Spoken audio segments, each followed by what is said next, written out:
What's good, folks? Welcome to another edition of the Cover One Film Room, the show that gives you the hows and the whys behind both the good and the bad of the Buffalo Bills. I am one of your two hosts, Anthony Prohaska, joined as always by Eric Turner. And Eric, we had discussed some things, as we always do, leading into show times. When we do go live or offline record, as everyone knows, we're getting closer to our regular rhythm and routine with the season coming up. But we, of course, got real film to go through. Who did we want to cover in the Bills preseason game versus the Giants? Was it scheme stuff? Was it individual player stuff?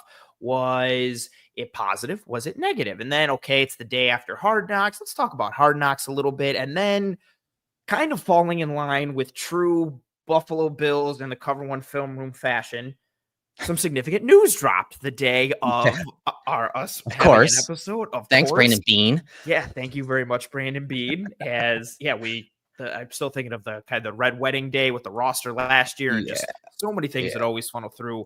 But Eric, we have a very exciting episode today because not only are we going to break down some Bills Giants tape individually and schematically, not only are we going to talk a little bit about some Hard Knocks pieces from last night, but we get to lead off this episode with significant news regarding James Cook, the hold-in being over, and he now being locked up for the foreseeable future through the 2029 season after signing an extension today with the Buffalo Bills. Yeah, breaking news. James Cook extended 4 years, up to $48 million. I'm excited and interested to learn the actual numbers on that because 12 a year is very solid for both sides, I will say. But usually once you get into the nuts and bolts of it, and those numbers start to come out, it may even be a sweeter deal because obviously this is from the agent. They're trying to make it look like, hey, we got him the most money we could. Obviously, there's some different incentive stuff and signing bonuses and workout, all that stuff that needs to get worked out and kind of filtered through. And so for right now, those numbers, it's a fair deal for both sides. Did I think Brandon Bean would extend James Cook? Not really. Yeah, I thought it had no shot. I thought, but between the money there was rumored that he wanted, plus the way he kind of went about it, I thought it was like no shot. I would have said like 5% chance tops. Right. And so that obviously the deal doesn't technically kick in until after his rookie contract is kind of over. So again, I didn't think Bean would do it, but after seeing Kyron Williams' deal, which we talked about, I softened on it from my perspective, not from the team's perspective. And then obviously once we start talking and evaluating like how important he is to the offense and why they need him, and we're going to break down a bunch of that today. You start to realize like how important he is and was to this offense last year. And more importantly, how far he's come from his rookie year when we evaluated him coming out of the draft. Yeah. I went back to some of those notes and some of the stuff that we're going to talk about as strengths now were actually some of his weaknesses for both of us in many ways. Yep. And so that's going to be fun to talk about, but I'm okay with the deal. I think Brandon Bean has proven that for the most part, he does a good job with these contracts and this organization does. And I'm a little shocked, but at the same time, let's roll. Let's roll. This is a nice 4 to 5 year window. The Bills need everyone and anything to get over the hump and make it to the Super Bowl and win the big game. Yeah, that's a very fair point. And I'm in a similar boat.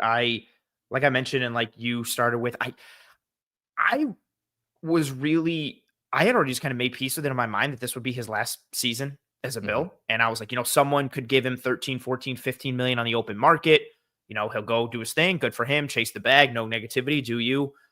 And just the hold in and then him practicing yesterday. And I was like, does he realize it's dead in the water and he's like, screw it, I'm going to ball out? Or is he going back to practice because the deal is kind of imminent? And so that was intriguing.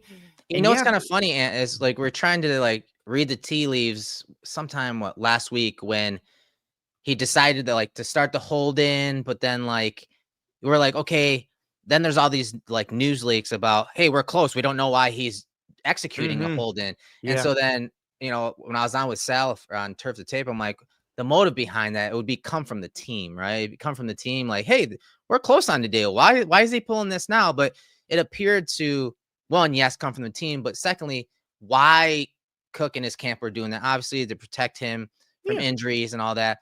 But also, I think they were trying to put pressure on Bean in this organization to, hey, let's wrap this up before the season. We've been going at this for months and months now. You put it on pause.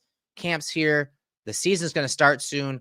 Obviously, James, he wants to play in week 1 of the regular season. Like, he kind of has to at least play 6 games this year to accrue those numbers.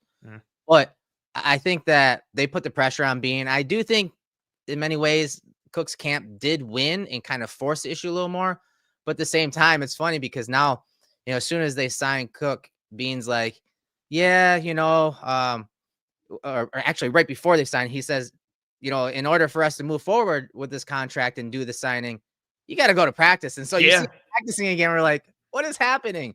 And so it's been a fun back and forth. Some, I'm sure stressful for people involved, but it's been interesting to see how things went and went down. And in the end, like I said, it's a fair deal, in my opinion, for both sides.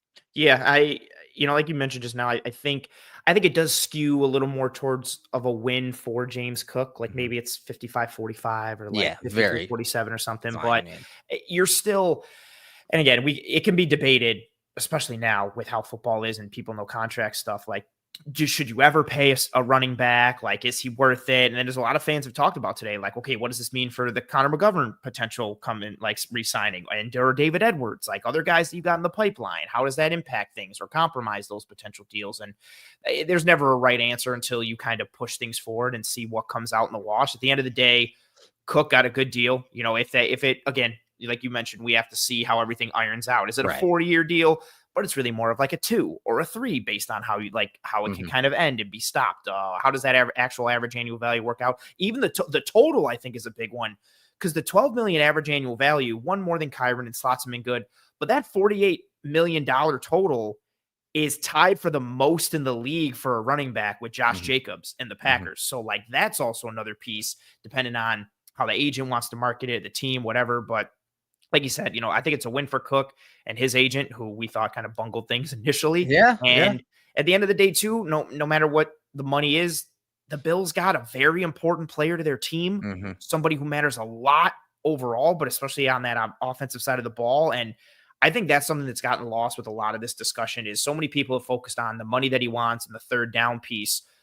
I feel like a lot of it has gone by the wayside of how, not just how good he is in the scheme, but how he's played above it, how he's improved, like you and I are going to talk about in this episode. And that's a cool piece as well that I'm excited to talk about in this episode, because we studied him a lot coming out of Georgia. We talked about what he needed to do to improve in this league. And for the most part, he's improved in all the areas that we said he needed improvement in. And he's very worthy of getting the bag. And so congrats to him and to the Bills for locking up a really good player. Yeah, Patton's, you're in there killing the comments, right? You're doing a great job. And it's a birthday today. Today. Yes, happy birthday. And you're running the show right now. So basically they say, I don't think this created a bad precedent for the team with other players. I don't think less of Cook win-win. I agree. I don't think less of Cook. I think both sides played pretty fair.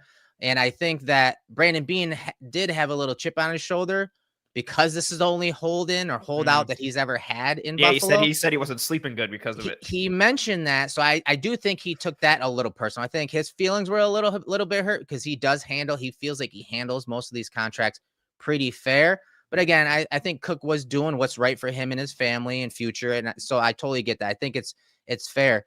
And then Patton adds, I can take the fall for today. He isn't a running back. He's an offensive weapon. That's a very, very good point. Because you think about it from, today too, as well, from this perspective, is look at the wide receiver market. Look at the wide receiver market and what those guys are getting paid and how many of those guys are on the field and what those guys are making. And then think about James Cook in a similar light. Well, yes, he plays running back. I know that there's that stigma if you don't want to pay running backs, as you said to lead off the show. But if you're thinking about him as a weapon, which again, he can be, do they always use him like that? No. I mean, when we're talking snap percentages, but with the way the wide receiver market is going, maybe you start to see a shift where teams really commit money to running backs that are dual threats in the run and pass game. Yeah, I think that's a fair point. Even just going off of, I was looking it up as soon as you mentioned that, like Josh Palmer, who the Bills brought in, we're excited for the role that he brings, but he's not some top of the market wide receiver. 3 years, $29 million, average annual value of 9.6. Another guy who we talked about in the film room earlier this offseason, Tutu Atwell, re-signed with the Rams, 1 year, $10 million. Yeah. Like, the receivers are getting paid. Like a regular receiver contract is now, from an average annual value, like 10, 11, 12, $13 million per year. And we've seen that going back the past couple of years. The deal that, granted, it was the Jags both times, but the Gabe Davis money, the Christian Kirk money for the Jags, you're seeing guys get paid in a variety of ways. And so that weapon point and the usefulness point checks out, but also with the nature of how the game is going, the running game coming back in vogue, things being about condensed formations and marrying the run and the pass and more of the menu, and without having to turn the page and all that. Maybe this is just another breadcrumb towards seeing that shift of teams starting to pay guys. And also, too, from a running back spot, so much of the conversation of, he's not on the field for 3 downs, James Cook, the usage, all that. This actually could help him age into his contract better and more gracefully, because he doesn't have a lot of wear and tear from the time at Georgia and even from the time in the Bills. So by the time this contract plays out, it actually could age better year and year as he gets better and continues to improve. Yeah. I mean, that's they're paying him for what he can still be, right? There's still a higher ceiling. There's still potential. And when you talk about James Cook as a weapon, here are his numbers from last year. From scrimmage, 21 touchdowns, 2nd overall. Scrimmage yards, 1,603. That was 8th overall. Yards per rush, 4.9. That was 5th overall. Yards per reception, 8.5, which was 7th overall. Now, percentage of first downs or touchdowns per touch, 26.5%. He was gaining a first down or a touchdown. That was 5th. And then explosive play percentage, 9.5%, 5th overall. Obviously, that right there, the explosive percentage in the efficiency is really why Cook is so important to the Bills offense this coming year in 2025, but also in the future, because as we talked about, the entire offseason with some of the skill positions, they have a very nice skill room, wide receivers, tight ends, very, very good weapons, but there aren't many guys that can be super explosive and be really the go-to guy when they need a big play. And so, especially if we're talking in the passing game. And so when they can do things on the ground and get explosive plays on the ground, a la Cook, or even some of those, short passes that he turns into, 6-yard checkdowns, he turns into 21-yard gains. He's the type of weapon that you do need, especially in the Bills offense this coming year. And again, in the future, because of the way the wide receiver and tight end room is structured. Yeah. And some further stats on that. Out of 46 running backs last year that had at least 100 carries, he was 8th in EPA per carry, 7th in overall rushing EPA, 7th in yards per carry, 16th in rush yards after contact per carry. Like, he improved significantly in that area. He's not some bruiser, but he upped his physical game. And when you pair the physicality with the juice and the athleticism and the burst and the home run ability, he started to move towards being a little bit more of a complete total package type of runner with the ball in his hands. And yeah, you said it with what he offers. So much of this offense from a run game perspective is built through the offensive line and Cromer and Brady and good design. But man, there's a really healthy chunk of plays where James Cook is getting one-on-one with that unblocked defender by design, and he's winning. He's beating him with some strength, or he's beating him with speed. We've seen him do it on duo for years, even going back to the Ken Dorsey years. But then adding what he's able to do now with the gap scheme stuff that they lean into, if not from a duo perspective, but more from the tackle pull aspect, and still being able to be that strong zone runner that he's been all the way back until his time at Georgia.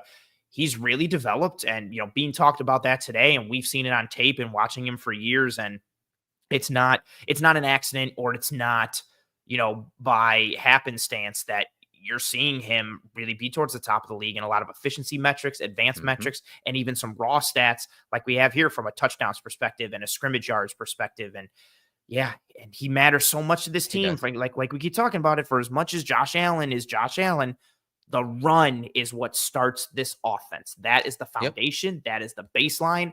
And James Cook is the foundation and baseline of that foundation and baseline.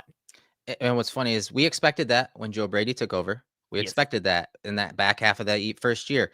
But then when he had the entire season, off-season, Joe Brady, I'm talking about, to create an offense, to really get the ball to Cook and put it in his hands, you saw what Cook's numbers were, and here's some of them on the screen because of Joe Brady. So some of the things they did, some stuff we talked about when we did the James Cook evaluation after the season, and we brought on Doug Farrar from Athlon Sports, were 2 things: putting Josh under center and James Cook on the dot, And then secondly, 6 offensive linemen. So listen to some of these stats that we talked about in that episode.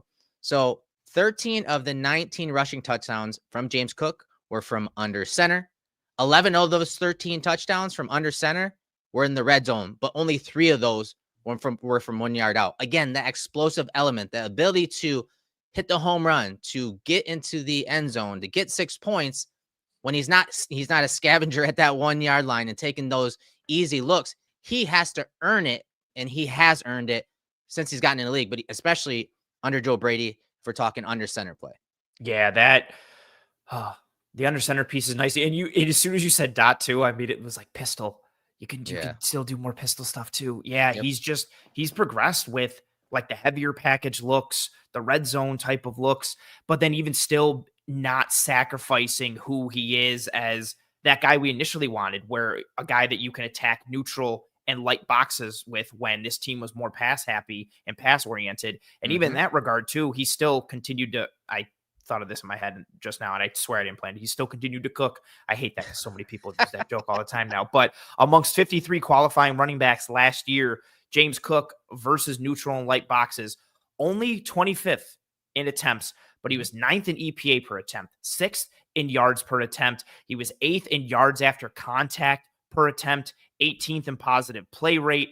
He continues to find success in those initial areas where, okay, there's light boxes. He can churn up those yards quickly because he has that speed and that burst. Similar case for a neutral perspective. You've got a hat on a hat, but yeah, that added bonus of now you can mash a little bit more with him when you go with the 6 offensive lineman looks or the red zone or the low red zone looks, and him finishing. I'm thinking the Seattle game with the touchdown where he finishes through like multiple defenders through contact, a helmet pops off. Like it's just again, another added level and layer that I think that's the biggest takeaway really from me with him getting this deal is no matter how you look at his game, and we've looked at the positives and the negatives for years, like he's just stacked improvement upon improvement in terms of his skill set, but also in terms of what ways he's able to function and be a plus player in this offense. Yeah, I mean, last year, if we're talking 6 offensive linemen, he had 77 rushes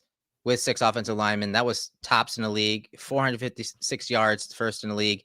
All right, second best, I'm sorry.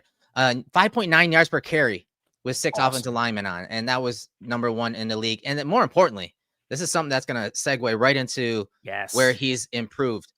4.51 yards after contact per rush. That is first huge. Overall with 6 offensive linemen on the field. So it's weird how, as you talked about, early on in Cook's career, he was kind of that third down type scat back in a spread offense. Yeah. But as Brady took over, he condensed, he put Josh under center, he brought more guys into the box, and Cook flourishes. Like, who would have thought that? Like, and we're going to talk about how and why, but that blows my mind. 4.51 yards after contact per rush when there's 6 offensive linemen on the field. And you talked about there's a lot of duo, there's a lot of mid zone. But coming out of college, when I went back to my notes, post-contact stuff worried me because he would get tripped up so easy, especially because how quick he is. His feet are moving so fast. He would get tripped up so easy. His contact balance and physicality is one of the top things that really has stood out in areas where he has developed and progressed. Yeah, the contact balance and the physicality was up there for me, right behind or equal to like pacing himself on gap scheme runs. I remember you, me, and Kendall breaking down Georgia tape and talking about like he just needs to let the play develop a little bit. Yes, just let the blocking breathe a little bit, and then you can hit the hole. You have the speed. You don't have to be, right on top and right on your lineman's heels and not letting things expand so you can get through. He's improved in both of those areas tremendously.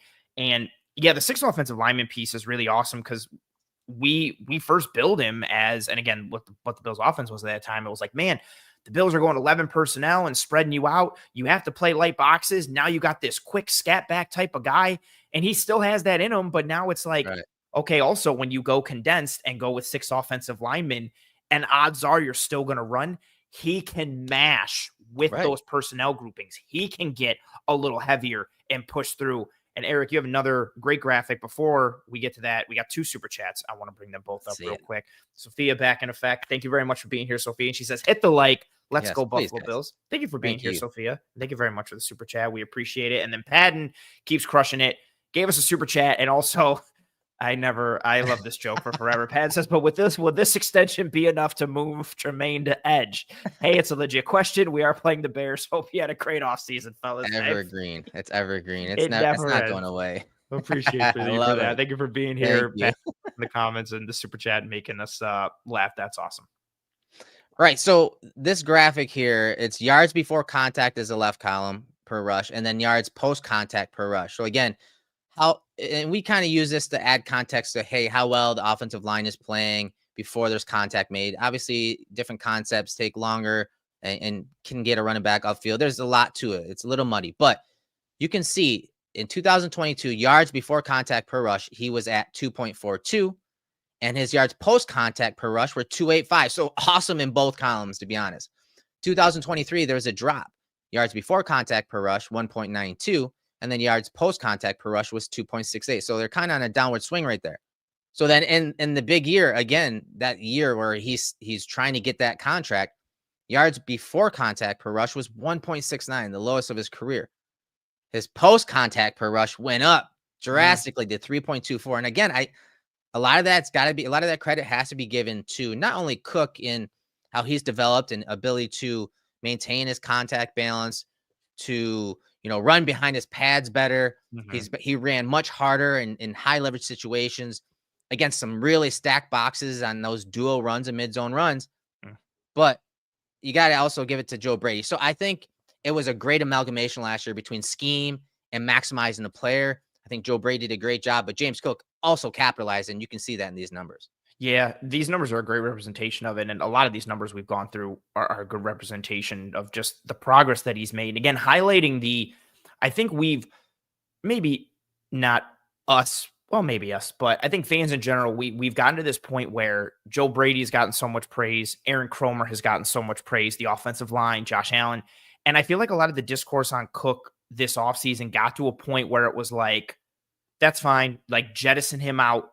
Drop anybody in there, and this run game is still going to go because that's how good it is. That's how good the design is, the line, the execution, all of it. And these numbers that we're showing you, along with the conversation and along with some film that we'll get to in a bit, puts into perspective, again, that notion of, yes, he is a good fit. Yes, this team is built well schematically and execution-wise for the ground game.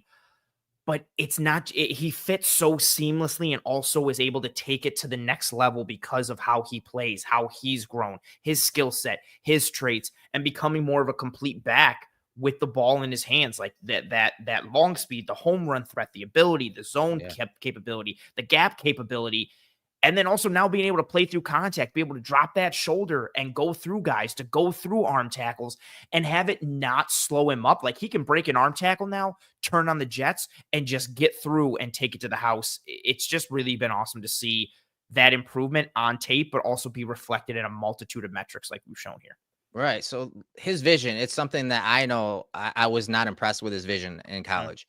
And whether it was zone or gap, there were some red flags early on, but you also talked about the pacing. A running back on certain concepts has a certain speed or rhythm, especially in these zone runs, but also they have a certain landmark. Hey, I got to attack the outside shoulder of the guard or tackle. And so they have to understand the rhythm it takes to, okay, I have that landmark, but I have to also give the offensive line time to get to their blocks. But then, like you said, sometimes it's on the running back to kind of set up blocks. So he knows on this zone run that the offensive linemen in front of him on this mid-zone run are working first level to second level. So take care of the D tackle and then go in and get 51 on this play. Look at how he changes his pace, uses his eyes right there kind of to get that linebacker, number 51, to commit to the interior gap so that he can just bounce off right there into that C gap for a really nice run. That is stuff you didn't see a lot of, or at least consistently, in James Cook's film in college. Yeah, that's a great call out. And you can see him as he's, faking that move inside. He's staring right at 51. Like, he's staring through McGovern to 51. And as soon as 51 commits to that gap, it is an instantaneous, boop, he's already moved on and he's passed. And then here's the piece, like, look how he goes through, right? So it's not only that he set that up and he improved in the vision and pacing aspect. Look at this legit defensive lineman just almost melt off of him. Like early James Cook with the Bills, even if he broke that tackle, it would have slowed him down a little bit. It would have put a hitch in his giddy up a little bit. Not here. Like him being able to move through arm tackles, not just from DBs and, safeties at times, but through linebackers and actual defensive linemen, and him being able to do that and not sacrifice speed. And these are the ones too that I think matter so much, that get lost in the touchdown conversation. Like this isn't necessarily blocked for success. Like he makes the difference. He plays above this. And this is to the short side. Yes, Tyrell Dodson, Bills legend. This is to the short side. This is to the boundary. There's not an ample amount of space. These aren't college hashes. And this isn't from the far side where, okay, he can really get that angle and go. This is him beating 3 defenders to the turn of the car. Yeah. And he did that in that game against the Seahawks. And it's just so much quicker than, a defender can stop and go, whether, like you saw Dotson come downhill, but then he has to accelerate to get outside. Cook is going to win that every single time when you talk about that. But then the other thing that we don't talk about enough is his footwork in nasty weather, which is important in the playoffs. And this is something we talked about with LaShawn McCoy. It's something that we talk about with Cook all the time. His ability to make cuts, to excel and decelerate on these runs is really what sets him apart than a lot of running backs if we're talking inclement weather like you see in Buffalo. Yeah, his ability to always essentially have his feet under him, no matter like the traction or the turf. Like he's got a good sense of, we talk about contact balance, but he's just got a good sense of balance in general. Like, look at this. Like there's not a lot of slip in here. He set these up, like this whole run up with some pacing initially out of the backfield, a little hop and then hop, right there. But it's all under control. He gets through, and then watch him just turn on the jets, and there's no slippage. There's no like kind of, twisting an ankle or burning a wheel or a tire or blowing out a tire a little bit. Yes. And then when he kicks it into gear, he's gone. Shout out to Malik Mustafa, number 6 there. So I still have a draft crush on him, even though he's been in the league already. You just see that instantaneous change within the pacing, within the movement. Here in the snow when it's all choppy and beat up, but even if it's in the rain, like he's always got that good sense of keeping his feet and his hips like right where they need to be in order to have his footing under him. And then it's not even like, okay, well, he's moving slower, so he's running slower. He just opens it up and explodes out. Yeah, it's pretty remarkable how he's always got his center of gravity and able to keep his, his shoulders over his knees and toes. And like this one right here, like there's guys sliding all over, and he's just silky smooth. Like it's crazy, man. This is the type of stuff that even coming out of college, Brandon Beane in this regime probably didn't even realize this about him. You know what I mean? When it comes to playing in snowy conditions, and that field was awful. You can see that field was terrible, and he was still able to keep his footing to make some big runs in this game. And again, I just don't think that gets talked about enough when you're trying to build a team to play in Buffalo in December, January, February. Like this is the type of conditions that you're going to play in, especially if you can get some home field games. And James Cook, he did it flawlessly, whether it was Josh under center, he's on the dot, whether it's 6 offensive linemen, as you saw there, whether it's duo, whether it's mid zone, he earned that deal that he got. He earned it. And I think that we've shown that how Joe Brady and this team has maximized his skill set. But as we've had, talk in comments in the chat room, there's still meat on the bone. He can be, if he can get some more snaps in those high leverage situations, and not just big games, but 3rd downs and 4th downs, he can still be better. There's still some meat on that bone for James Cook. Yeah, and that's the really kind of interesting or scary thing. If you're an opponent, like what he can still become, I don't think he's hit his ceiling. He's still just the jump that he made from 23 to 24 last year. I don't think it's crazy to think that he'll improve again from 2024 into Right. 2025 this year. And whether that means, more stuff in pass protection, or it means him as a pass catching back out of the backfield, or just solidifying more of those complete pieces as a runner. Like, there is some meat on the bone, like you mentioned, and the uses that you can get out of him, even if he doesn't improve as a blocker, which I know, I mentioned that because a lot, it's on the front of the mind of a lot of folks, but his scheme diversity from a concept standpoint, like it just matters a lot. The Bills have, the core concepts that we know they like to lean into, but he's become pretty adept at a variety of concepts from a gap and zone standpoint. And that matters a lot when you've got a really good O-line coach, a really good O-line. Like you said it, Brady, and I think the system and Cromer, they know how to maximize Cook. And then I also think Cook's skill set and traits allow him to maximize everything out of the offense. The offense can block something for 5 and he can get you 15 or 45 out of that. It's not just like, oh, we blocked it for 5 and he got 6. We blocked it for 5. He took it to the house. We blocked it for 3. He took it for 14. Like, just that ability and the way those things play hand in hand, the scheme being able to pick up Cook, but Cook being able to pick up the scheme. It's very good balancing. That's yes. very nice. And then you have the MVP at quarterback. So then, like, what do you do if you're a defense? We appreciate everyone joining us live here. I can already tell you this is going to be a longer episode because we still got to talk about Hard Knocks, and we still got to get through a few of the game clips from the Bills and Giants preseason game. So let's move on. We appreciate everyone talking about Cook. It's been an awesome chat so far, especially considering we're right at the end of the workday. So, and let's transition to Hard Knocks. I'm sure for Bills fans, it's been great. There's not a lot of drama, some very good character studies type stuff. But for non-Bills fans, it's got to be pretty boring because there's not much drama and not many true position battles because this roster is so stacked, deep, and kind of ironed out, except for a couple of things here and there. So for non-Bills fans, it's got to be kind of boring. Yeah, I was talking about this last night with a buddy of mine, like just that idea of my exact words are like, if you're a non-Bills fan, you probably hate this season of Hard Knocks because it's just so. We talked about it a bit last week. I thought the first episode was very Bills fan friendly, but also could be it's the first episode, it's the baseline. Let's set the table and go from there. I expected, for lack of a better word, I expected there to be some more fireworks in episode 2. Agreed. And there were not. They kind of glossed over the whole drama of Cook, right? They really did. Like, and that got glossed over. And one of the major storylines for episode 2 was just KJ Hamler and his scooter. Yeah. So that's the type of trend that we're on with Hard Knocks. How talented are the producers where they kind of let off, obviously Buffalo Joe, but the James Cook stuff and the Holden, and then just immediately transitioned and beautifully transitioned to Ray Davis. Yeah. And being able to do multiple things. Yeah, how he's cooking, he's kicking and doing all that, and how he's told the staff, and it was kind of lighthearted.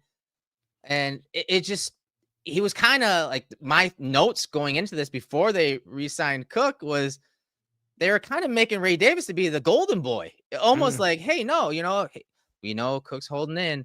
We have a couple really good backs behind him, especially Ray Davis. He's a kicker as well. And they left out kind of the foster home stuff, but it was kind of shocking how quickly they glossed over the James Cook stuff. But again, when the first episode came out, I think it was Ryan Talbot that tweeted that when that show came out that Tuesday night at 9, they didn't finish the final cut until 3 or 4 in the afternoon. So maybe they had an idea that the Cook deal was on the horizon. That's fair. That is very fair. I really thought. Maybe that's the stretch, but it's just weird how they glossed over it. I don't think it's a stretch. No, that you're 100% right. Because in my head, I was convinced we'd get the Hard Knocks intro for episode 2. And then the opening scene would be him riding the exercise bike, just sitting. Yes. And the voiceover being like, you want all of your players going in training camp, but for Buffalo Bills starting running back James, I just expected that. And instead it was like, no, here's Buffalo Joe Andreessen. Oh, this is so nice. Here's James Cook. He's holding in. Hey, how about that Ray Davis? He's still at the meetings. He's still at the meetings, though. He's still at the meetings. We're showing him. And I was like, oh, okay. I just expected, I expected more or from that. And I think that's part 2 of why it's been a bit drier this season for non-Bills fans. Because if you're a non-Bills fan, you probably don't really care about Joe Andreessen.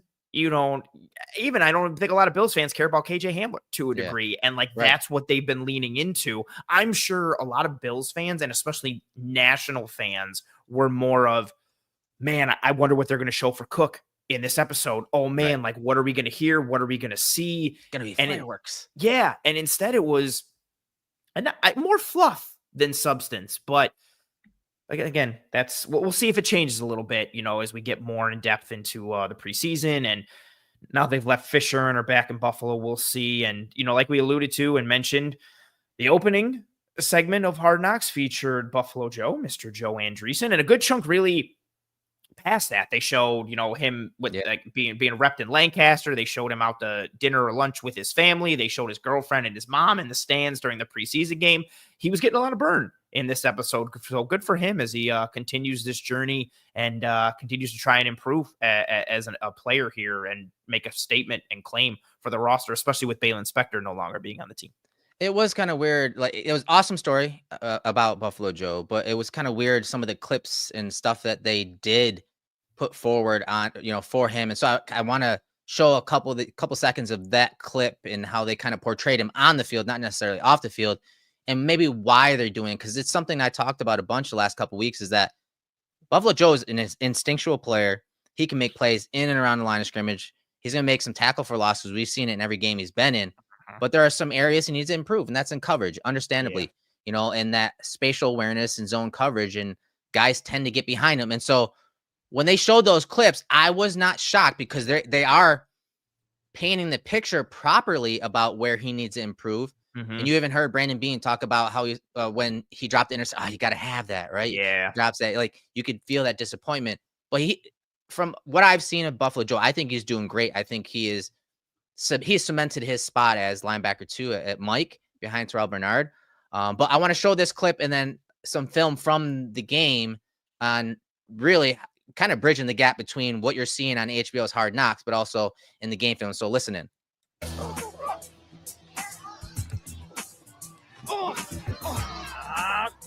Put yourself in position, Joe.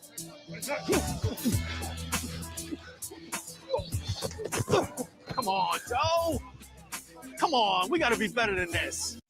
So, Al Holcomb. I'm laughing at him, but I'm also just really kind of laughing that like the HBO team was like, no, let's not talk about James Cook. Let's just rip on this poor second-year linebacker from Buffalo. So there was 2 clips that HBO had recorded, and it was basically guys getting in behind Joe again when he's in coverage, and again that's something that you're gonna see if you pop on the film. And so I was like, this is something we got to talk about. And I'm going to bring up Huddle real quick and show you guys a couple plays from the game that you're seeing very similar things. So you see him middle of the screen here, and bring it up. There it is. All right. So middle of the screen here. Here's one of the completions over the middle against the Bills defense with Andreessen. And you see him right there. He kind of gets lost. You got this crosser coming across the middle. He kind of gets lost, right? And he should obviously be roboting. We call it roboting. Okay, you're processing run the pass here. He comes up, boom, it's a pass. Now he's got to find that threat coming through his zone. And you see he kind of gets lost and doesn't really understand the passing concept behind him. Luckily, Dorian Strong, great communication here. This is beautiful on the one of his better plays, calls that slice, that cut. So now you have Cam Lewis come from the post safety position, kind of covering Andreessen's ass here, taking away this crossing route, and then Dorian Strong's replacing the post safety Cam Lewis. So just one example, Ant, of Andreessen kind of getting lost in coverage. We also saw it later in the game, Anthony, where they completed a pass in behind him. Jackson Dart did, where they're just dropping into cover 3. And again, he doesn't sense this guy coming in behind him. And you want him to kind of feel and sense that. And even with the quarterback's eyes kind of taking him there, he doesn't. And they complete the pass right near the hash. Yeah, and this is, he's improved versus last year, but these are similar call-outs we had last year in the preseason for him, especially when he set the world on fire in that game against the Steelers.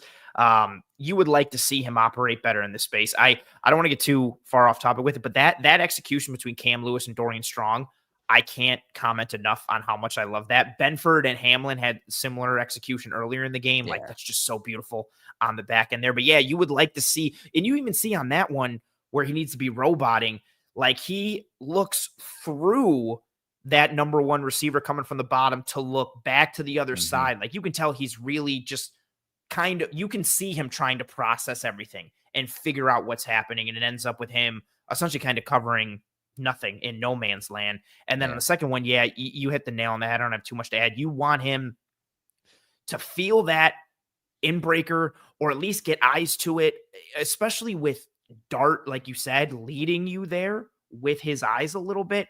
And it's a little frustrating because, again, but understandable, like you said, because he has such great movement and instincts around the line of scrimmage and getting forward and playing the run. And I'd almost like to turn down those sliders just a little bit to just turn up some of the coverage ones, because if he can start to improve and become average to even a bit above in coverage with what he is going forward, he can become a legitimate player in the NFL because he's really strong and good around the box. But you see those coverage instincts or that execution lacking a bit, especially out in space. And, I don't know if it's a confidence thing or it's purely a technique thing, but it was very interesting to see that happen in practice. And then knowing it was readily available in that game against the Giants and being able to tie it together. Yeah, it's something he's going to continuously work on. And, zone is not an easy thing when you're talking about moving your body, but then trusting your eyes and where your eyes should be and reading those keys. So especially with the linebacker play we've seen here, like as much as people hated Tremaine Edmonds, he was really good at roboting and finding those guys. Terrell Bernard excels at that. So also maybe that helps Andreessen a little bit too, being able to play behind a guy like that, even though the bar is set very high. Yeah, and so one other thing I want to talk about from Hard Knocks before we move on to the Giants and Bills recap. Allen and his receivers. We talked about how important that is, that rapport is, and building that trust in the last episode. It's been nice to hear some of the conversations that Allen has with his receivers, the communication, the details, such as hey, where he needs Keon Coleman to be on this route, where the wide receivers like the ball dropped in on fade routes, as we talked about last week. And there was one clip here from Hard Knocks that really, really struck home and kind of had a flashback because of it. So I'll play this real quick. This is at the 24-minute mark of Hard Knocks. Again, Allen communicating what he needs from his receivers. Josh Allen is making sure his teammates have the details down. More speed, more vertical, really sell that fade.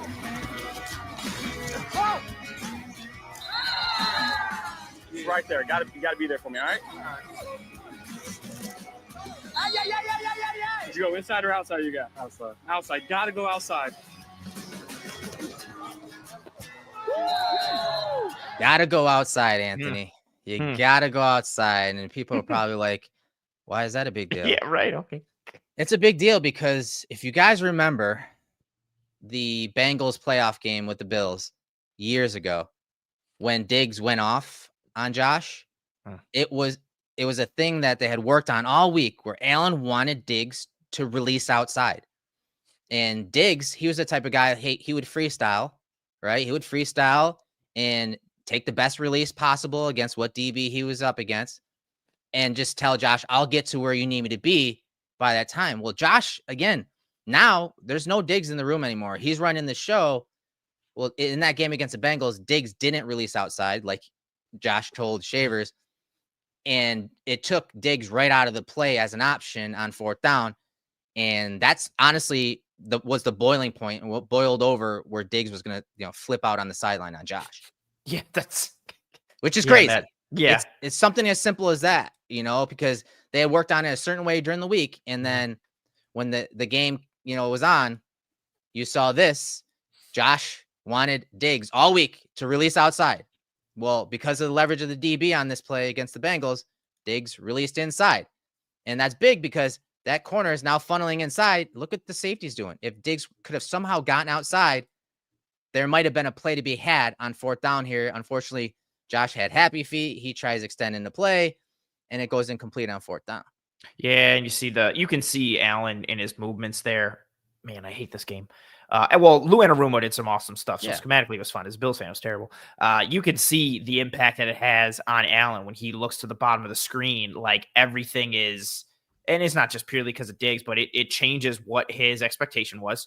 and what he had kind of determined pre-snap. And yeah, just a highlight of multiple things that went wrong in this game. But you hit it now. There is no Diggs in that room. Josh is very much the alpha and the omega in that huddle. And especially for like a lot of these receivers, actually every single weapon there, the only person I think could challenge Josh in any way on the offense would probably be like Deion Dawkins. But everyone else, if Josh tells you to jump, you're jumping. And for these receivers, especially a guy like Shavers, but really anybody, if he tells you like, hey, I want you to release outside on this, you're releasing outside on that. There is no like, maybe Palmer might get to a spot where he can be like, well, I like to run it like this. And now might be like, okay. And, maybe he's got some reports, some other guys. But yeah, there is no, if Josh wants him to drill it this way, they're going to drill it that way. If his expectation is for you to do A, you need to do A. And yeah, it was really interesting seeing that and knowing what we knew from that and connecting those dots.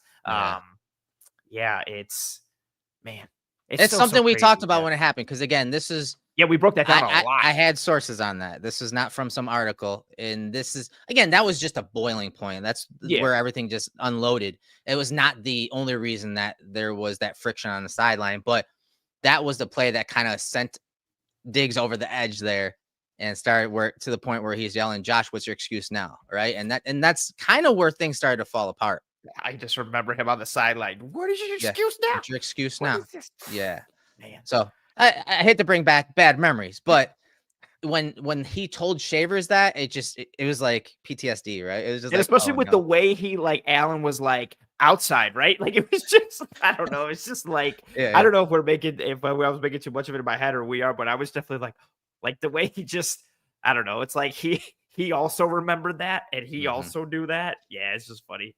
So overall, Hard Knocks, not much drama, very boring for non-Bills fans. Not a lot of Hard Knocks. Just great stuff for us Bills fans, especially getting to know a lot of the main characters, especially McDermott too. You got to hear a little about McDermott, his background, and why he's always covered up with the biggest bucket hats. Funny? On man. I felt like such a jerk. I completely forgot about that.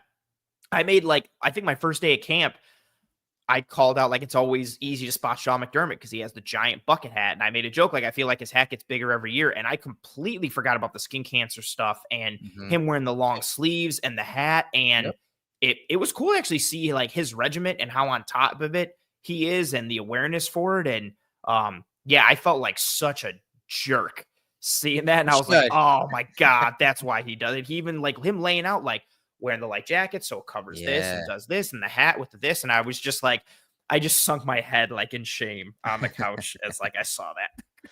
Yeah, it's been cool to get to know him a little more. Obviously the GM and some of the characters that are on the team. It's been fun for a Bills fan. So we got to move forward. We're way behind here. Already 48 minutes in and we didn't even get to the film yet. We got about 15 plays to break down. I thought the Bills started off shaky in the Giants preseason game, a loss to the Giants 35-24. But it felt like after the first drive of shakiness, the Bills kind of settled in, kind of changed their philosophy. And we're like, you know what? Let's go heavy. Let's get Gilliam out there. Let's run some 21. Let's run some 12 with Gilliam as the second tight end. And let's go to the ground game to start. Let's get these running backs going. And this was one of the first plays that they ran where they started to get on track. It's a counter tray with Ty Johnson.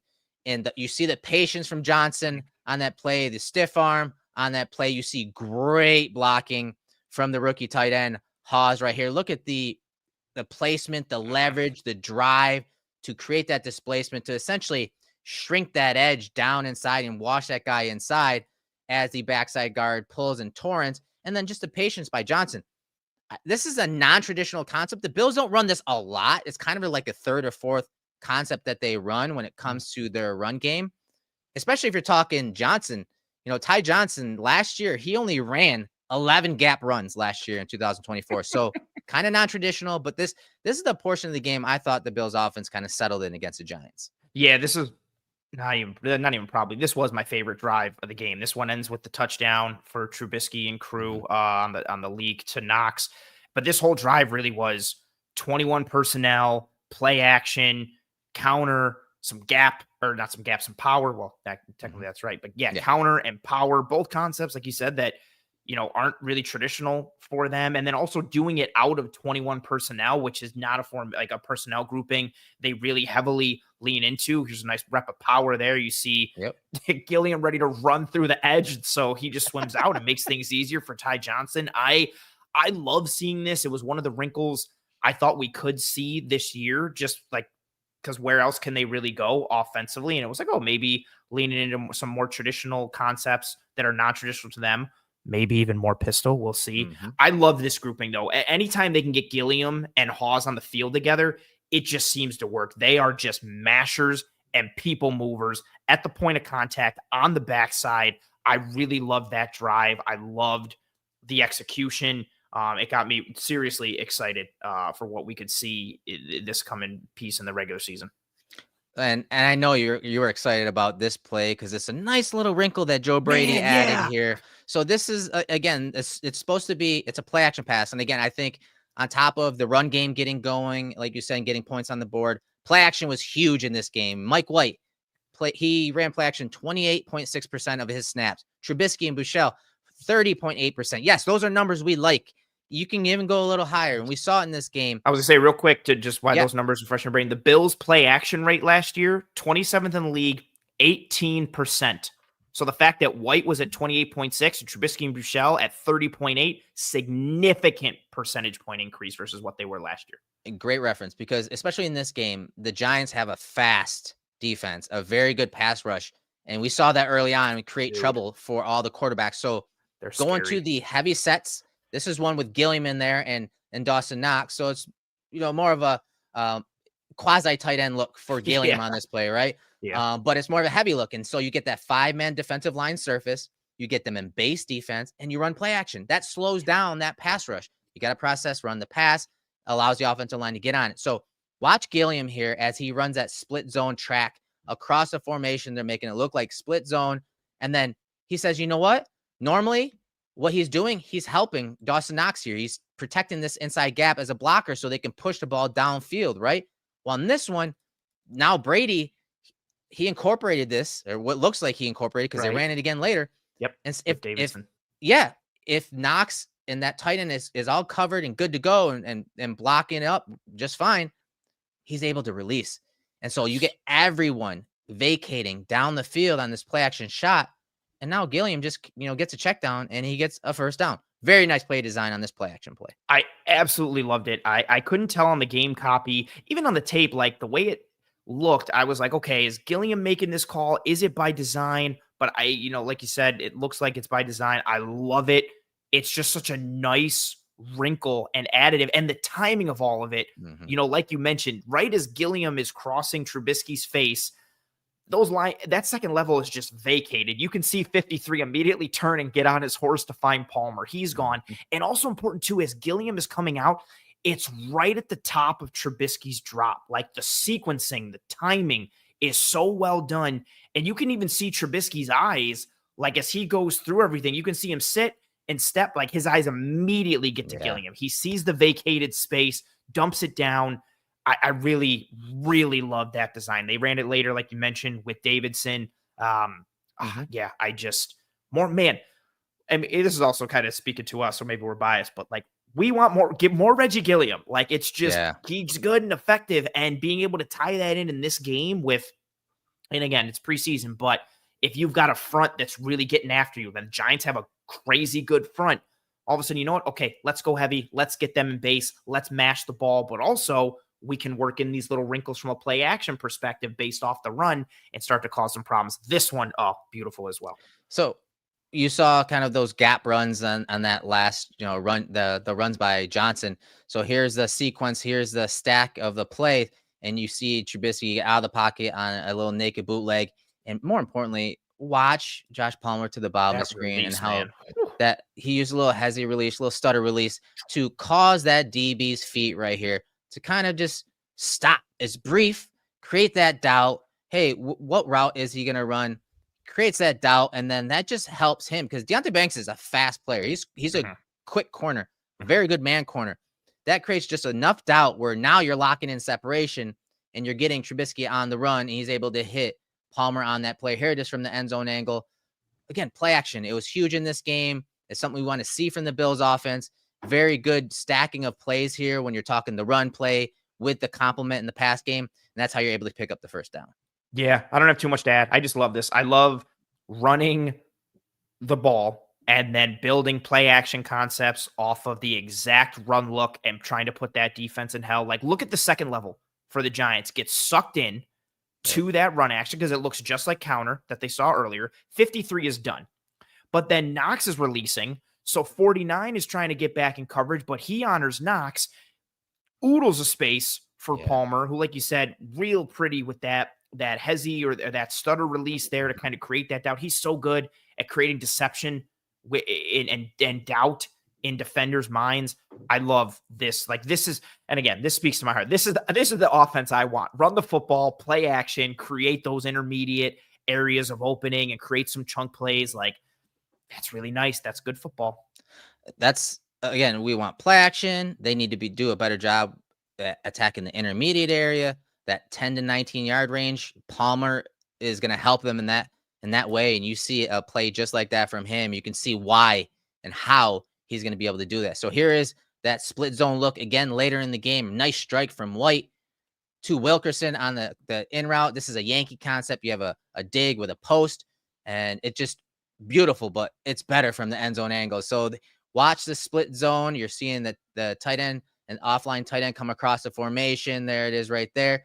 And you see him kind of leak out. But more importantly, he leaks out because our man, Hawes at tight end, does one hell of a job of handling this edge rusher one-on-one with great hand placement. You see him straining. You see him working, refitting the hands right there, locking that pocket down. Really nice rhythm and cadence here. And then you see White zip it in there in that intermediate area over the middle of the field to Wilkerson for the first down. Yeah, nice ball from White. Him and Trubisky both threw the ball well in this game. I was pleasantly surprised with what they did.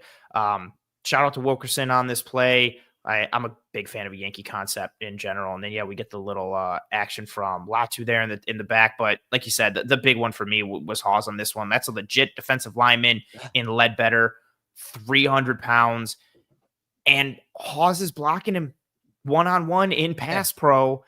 That's part of the benefit of what we talked about, the 6 offensive linemen stuff last year, that not only do you get an extra lineman on the field and you can mash more in the run, but if you go play action off of it, now you've got big on big with an actual offensive lineman against an edge player instead of having what is traditionally a tight end against an edge, because that's usually advantage defense. And not there, like Hawes being able to hold his own and stall him out and just straight up one-on-one pocket protect and not get driven back or compromised. Man, I know he dropped that one ball in the flat and that sucks, but man, he is just fun as hell to watch as a blocker in a multitude of fashions. Another set of guys that I thought were fun to watch were the young interior defensive linemen, Deone Walker, TJ Sanders. I thought as that third wave, so the first wave of interior defensive linemen were Carter and Oliver, and then it was Ogunjobi and Carter, and then Walker and Sanders. And it was pretty clear that the third wave, the rookie interior defensive linemen, probably should have been bumped up on the depth chart. They were just playing at a different speed, so we're going to get to some of their film here. Let me ask you, Ant, how soon are these guys going to play in the Bills scheme on Sundays, man? Like, are they going to have a big role, you think? Man, it's a fair question. And especially with the wild cards above them, quote unquote above them, you've got Ogunjobi who's suspended. So that gives them each an opportunity to get bumped up. And then Carter continues to underwhelm and just kind of be whatever. I'm still the jury is still out on Deone Walker for me, although this rep is awesome. The quickness and the penetration and then the length and those giant paws compromising the throw there and being able to bat it down. I'm more confident and comfortable in TJ Sanders. I'm still kind of waiting a little bit out on Walker, but Walker had some nice flashes in this game. Sanders had arguably the best rep of anyone on the Bills, which we'll get to in a bit. But I think they both have a chance to make some noise considering Ogunjobi's got the suspension and Carter is, again, kind of not really doing anything to lock down ownership of a spot and an opportunity. All right. Quickness, agility, length were all on display for Walker and even Sanders to an extent. I'd like to see Walker retrace down the line of scrimmage on some of the runs when he is kind of reached or even, kind of pinned or down blocked. But this one was good. Again, he's in the A gap just outside shoulder of the center, between the center and guard.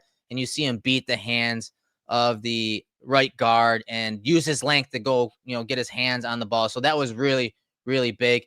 Watch this one. He's kind of in that wide alignment. This is where he could be scary. This is where in 2023, he did a lot of his work. Yeah. Right off, whether it's a 4-eye, he was more on the edge, more of an edge presence than a true nose tackle. And this is the type of play you see, that little stutter, but then watch as he right there, that you see the club. Look at the giant bear paw. Yeah. Boom. Look at the violence in it. Just watch the guard. Don't even watch Walker. Watch the guard's balance. Whoa. See how he opened that door? You can kind of see him stumbling back. And so he gets the edge and he just misses right at the delivery. So again, winning quickly, violent hands, attacking, having a big guy like that can attack, and you'll get on the doorstep of the quarterback. That's going to be fun to see in these type of situations where it's an obvious pass rush situation. You got multiple guys up near line of scrimmage and you can get a one-on-one.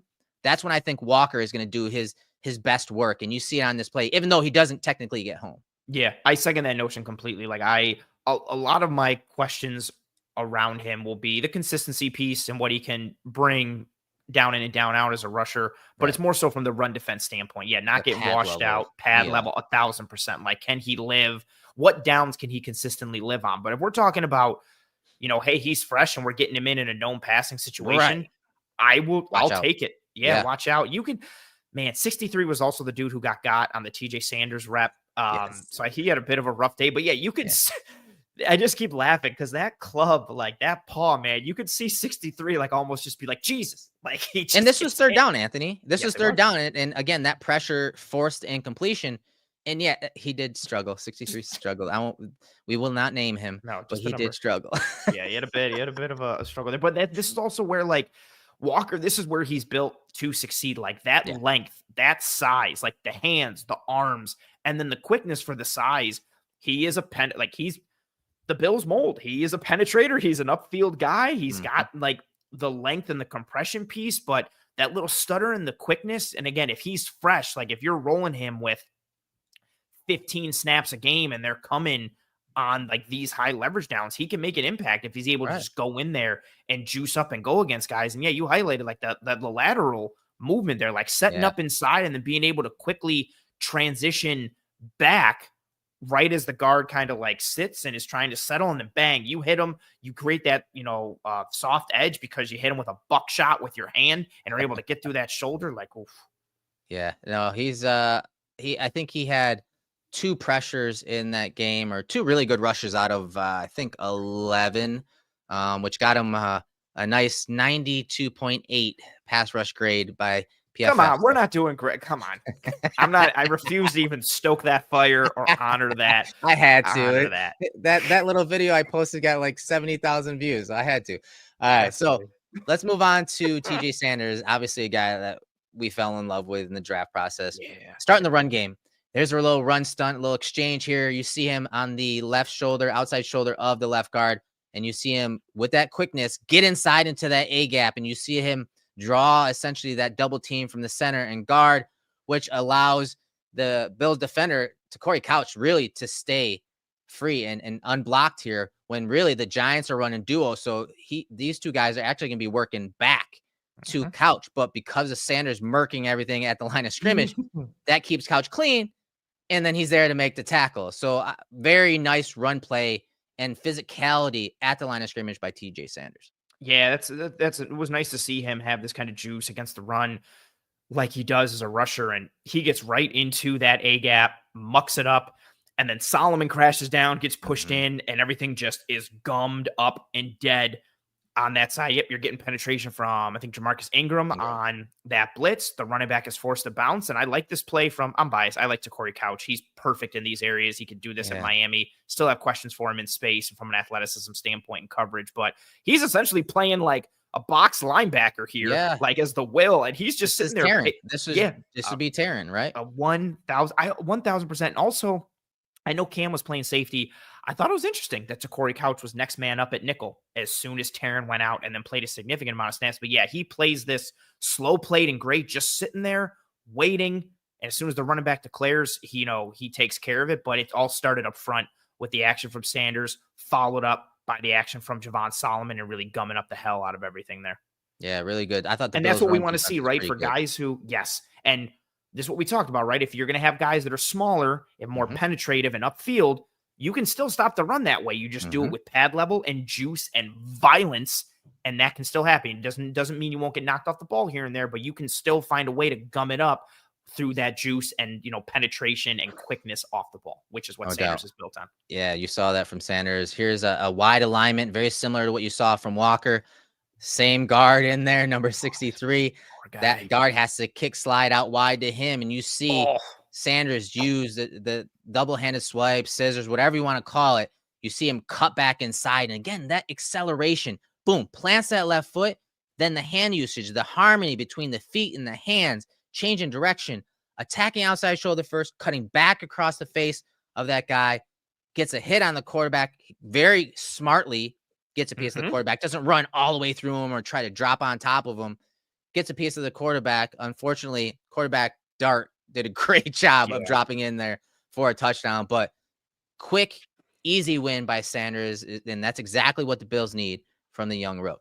Yeah, this was my favorite defensive rep of anyone on Sunday. I'm already tuned into I can't even say Sunday because the Bills play on tons of primetime days now, Mondays, Thursdays, all that kind of stuff. But yeah, this was beautiful. The quickness on it. I timed it when I was watching it.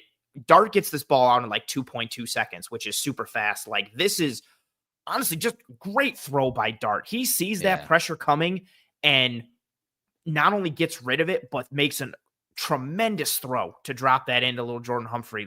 Great throw. Awesome job by Dart. I think this play would have gotten more burn and shine had it been a sack or if this ball fell incomplete. Instead, it was just what a great throw by Dart. But yeah, the quickness, the hand usage, just like we saw, in South Carolina, right? That quickness, that ability to stop, start, the hand usage, the penetration, that's what you're bringing Sanders in for.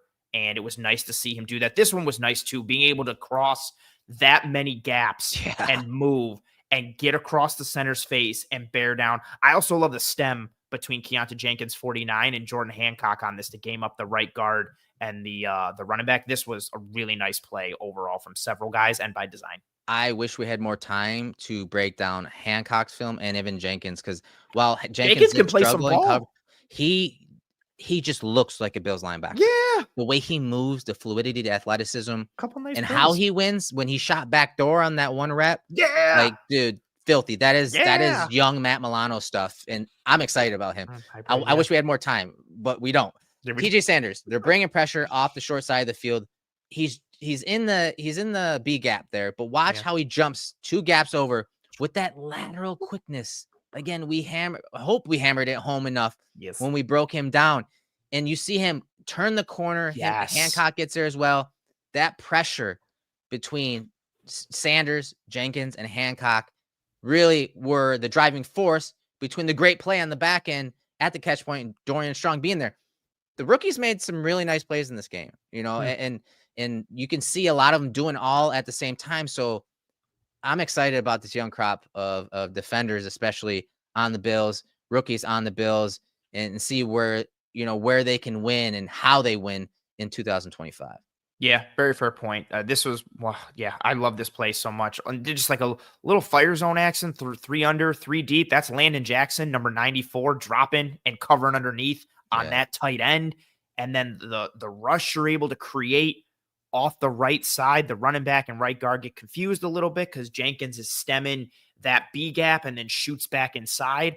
Both 60 and 25 go with Jenkins. Hancock comes free. Sanders is coming through. You hit the big one for me with Sanders. It's being able to turn that corner and not get pushed out wide. That takes flexion. That takes core strength. The center's trying to lean on him a little bit. 64 is watching. And that guard can't help. He can't help because Sanders is so quickly across the face, but also depth-wise into the line of scrimmage and across it, that guard can't help the center on that play. No, he's dead in the water, and you see a little bit of that. ankle flexion from the inside leg, the left leg of TJ Sanders as he turns. It just lateral explosion or quickness, however you want to verbalize it. And then Active getting the hands up. Like for- that quarterback yes. now has to throw it up over the top of him, right? Yep. And he's doing that as he's getting bared down on by Hancock and gets hit. And then Strong does a good job on the back end. Yeah, there were some, and I echoed some of this during the game. It sucked to see third down struggles and third and long struggles like we did last year. Yeah. But there were some really good plays from several of the young guys, which is really encouraging to see. So Dorian Strong, I have a few clips before we get out of here. I know we're running a little long here. I thought his communication, you saw on that one play earlier where they had him and Lewis executed that slice and exchange. His communication was great. He was always, you saw it on that play, use his hands and verbally tell Cam to cut. There was a play where were they in cover 6? There was a hook the curl, a flats defender that needed to cover a guy underneath him as he dropped deep. He called it out, told him to go down. I thought he did a great job at the line of scrimmage too, at choking releases, getting his hands and disrupting the release, and then staying over the top, eliminating guys as options on the play. You see him bottom of the screen, take away that single isolated route, and Dart wants to go there. This is the one where Hoyt gets a piece of it, but you see that Dorian's there to choke that route and take that away. Unfortunately, the next play was the touchdown you saw to Dart, where they get that one-on-one up top with Dane Jackson for the touchdown. But I thought he did a great job, whether he was in man or zone. Here's another one, 3 deep, basically 3 under. Look here, bottom of the screen. He bails, and this is the one where he breaks to the middle field. So this is good understanding, right, Ant? Because, again, he knows pressure's coming. It's 3 deep, 3 under, 5-man pressure. He knows he has to match this in-breaking route because this is the weakness against this coverage. Yeah, this is that sideline angle or the wide angle of the last play we showed highlighting Sanders with him crossing the face of the center and crossing multiple gaps, Hancock, Jenkins, all that. This was nice to see on the back end from Strong. And like you highlighted, like where the weakness in the coverage is, right as they spin, there's going to be a void there in that 3D, 3 under. You have to match that. You have to be able to stay close. Yep, stay in phase. That type of 3 deep, 3 under, especially in like that fire zone type of world, that is more of a match coverage perspective. So he's got to match that. He's got to be able to stay. You see him get into that bail. He's got his eyes on the QB, but the receiver's in his periphery. As soon as that receiver, I think it's Gunnar Olszewski, that 0, which threw me for a loop because Brian Burns is also wearing 0. I didn't know you could have two numbers like that. This isn't college, but that's a good job from Strong staying close there and being able in position to try and make a play on the ball. Yeah, and we saw this one earlier. Again, he this communicates to Cam and then gets back, and he gets back because with that slice from Cam Lewis and taking away that crosser, now this corner to the top of the screen, he's kind of getting out leverage. He has no one in the post to take away a post route. And so Strong recognizing it and matching that route to get over the top to take that away is a huge thing. And it's something that we've broken down many times when you talk about Trey White doing it for years and years and years and getting interceptions and picks on it. We've seen several guys make plays on it. This was great on it coming from Green Bay and early in Buffalo. We highlighted why Rasul was awesome at that. And it's something the Bills, it's a day one type adjustment or call when they're in cover 1 or cover 3. They kind of use it in both type of situations. It's a good check they had. And obviously for the rookie to pick up on that, to remember that, to understand that, and then execute it, kudos to him. I thought he had a good game overall. Yeah. And this one's really nice too. I know it's tough to see as the play goes through, like the mental piece that you highlighted. I don't have too much to add. Like, I just wanted to drill home really the angle that he takes once he sees it. Like his eyes are already on number 1 from the far side because his man is breaking across, calls out to Cam. Cam drives on that crosser. And then look at Strong is just watching the far side receiver and the angle he takes. Like if that ball gets thrown, he's not going too shallow. His aiming point wasn't at, the far side 40. He's not going to be in trail. Like he's meeting that receiver where the receiver is going on that post route. Like it's just the mental side, but the physical execution, that angle that he takes, really nice kind of, pro ready play from a guy that we talked about when he was drafted, who fits the defense from what they like in between the ears and from a play style standpoint, tons of snaps, tons of experience at a school known for defense and playing good defense. So what really, was nice to see him kind of be what he was sort of billed as, early on. And he got a lot of burn in that game, and he's probably going to continue to get a lot of burn in this preseason. Yeah, it was a good game overall. I know they lost, but there was some really good film, and a lot of those rookies got a lot of playing time, and so that's good. But it's just good to have film to kind of analyze 17 times during the week until the next game. It's nice to be back. We start initially top down, some of the concepts and stuff, what they're trying to do. Then we're able to step back and then dive in a little deeper when it comes to positions. Then it's like individual. Like, it's cool to have football back. It's great to have film back, and it's even better to have film back and to be back in the film room, breaking down film with you, Ant, and everyone that joined us live for this show. We went a little longer than I wanted, but there's a lot of stuff to get to. And Brandon Beane, just blame it on Brandon Beane. It's Beane's fault. Tell him, you're really screwing over the film room guys each and every transaction that you do last minute, because we had to add a whole bunch of segments today because of the extension of James Cook. And it's been happening for years. Yeah. This isn't a one-off. He's been doing it to us consistently, but we appreciate him for it and the work that he's done. Yeah, it's good to have Ball back and the tape. It's funny too. I had stuff with family in a good way on Sunday, but the first thing I thought of was like, I'm not going to be able to watch film until like late Sunday night. I was like, this sucks. It's like, it's good to have it back and have it for the Bills and have it league wide. And yeah, we are getting closer to our regular routine and rhythm. It's nice to not have to go off the beaten trail when it comes to the content or what we're going to cover.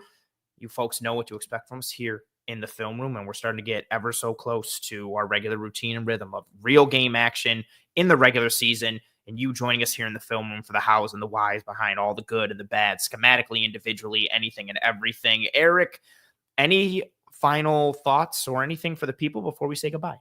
No, I mean, thanks for joining us live and even on the replay. Obviously, you can find us on Spotify, iHeartRadio, Apple Podcasts, wherever you listen to podcasts. You can listen to this in audio form as well. And if you haven't gotten a chance yet, check out Turf the Tape with Sal Capaccio and I. Things are off the ground and running, and it's been fun to kind of cover the team from a different angle and different approach. You can also find that on YouTube on the Cover One Sports channel, but also on his YouTube channel and also in audio form as well.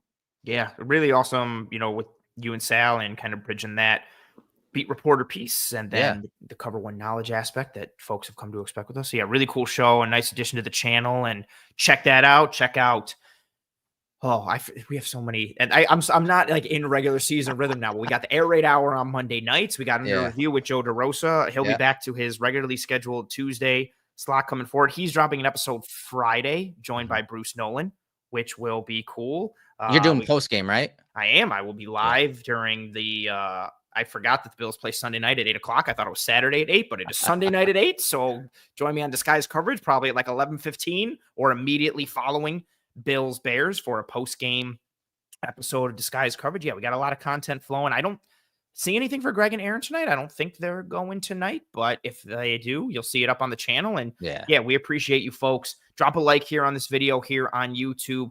Turn on notifications for the Film Room playlist here on YouTube. If you're listening on one of the podcasting apps or platforms, rate, review, and subscribe. And word of mouth is also tremendously appreciated. If you enjoyed this show, this content, the brand, the channel as a whole, whatever have you, tell your family, friends, loved ones about it. It goes a long way towards helping us to track and trend and move in the positive directions that we want to move to, in addition to likes, reviews, subscriptions, all of that stuff. We hope you folks enjoyed this episode. Thank you to everyone who tuned in live and on this Wednesday afternoon, maybe in the middle or end of your workday. Special thank you to anybody who blew off work and decided to join us and take an extended break. Smart decision. Yeah, that's the way to go. Work doesn't matter. So we appreciate you folks. Anyone who didn't watch live and watch later or listen later, thank you very much. Whatever form or fashion your episode consumption comes in, we are tremendously grateful for it and thankful as well. That'll do it for us here in this episode of the Cover One Film Room. For myself, Anthony Prohaska, for Mr. Eric Turner, we will see you when we see you. We hope you and your family and friends and loved ones are all doing well and staying safe. Godspeed, and as always, go Bills.